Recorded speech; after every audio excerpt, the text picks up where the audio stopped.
Third, to ensure that novice bodhisattvas are not confused about emptiness. Avalokiteshvara Bodhisattva, Manjushri Bodhisattva, Kshitigarbha Bodhisattva, and so on are all great bodhisattvas. Novice bodhisattvas refers to us as ordinary beings on the path of bodhisattvahood. When ordinary people hear the term emptiness, they may feel terrified because they understand emptiness as nothingness, as non-existence. However, emptiness does not mean non-existence.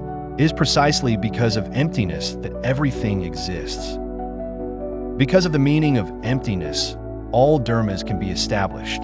This is a statement made by Bodhisattva Nagarjuna in the Madhyamaka Shastra. Because of the meaning of emptiness, due to the nature of emptiness, all dharmas can be established. Everything we see in front of us is a manifestation of the nature of emptiness. So, emptiness is not non-existence. Because of emptiness, everything exists. However, ordinary people usually interpret emptiness as nothingness, which is a misinterpretation. Emptiness means that there is no entity that is eternal and unchanging. Every physical body is formed due to causes and conditions. With parents, food, air, and various other causes and conditions, the body can exist. This is called the co-arising of multiple causes and conditions. When we search within this body, we cannot find an eternal and unchanging entity. This situation is called emptiness, and it does not mean that the body disappears.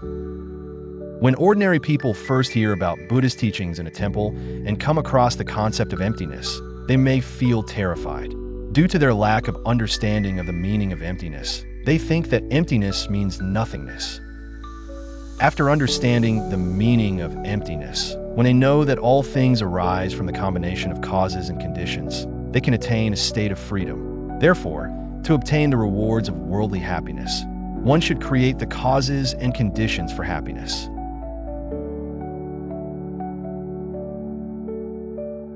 Instead of asking the Buddha to bless us to stay away from suffering while we are constantly creating the causes and conditions for suffering, it is better not to create such causes and conditions in the first place.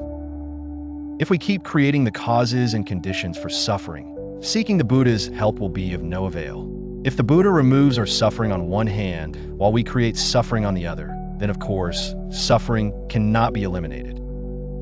To avoid and stay away from suffering, we should not create the causes and conditions for it.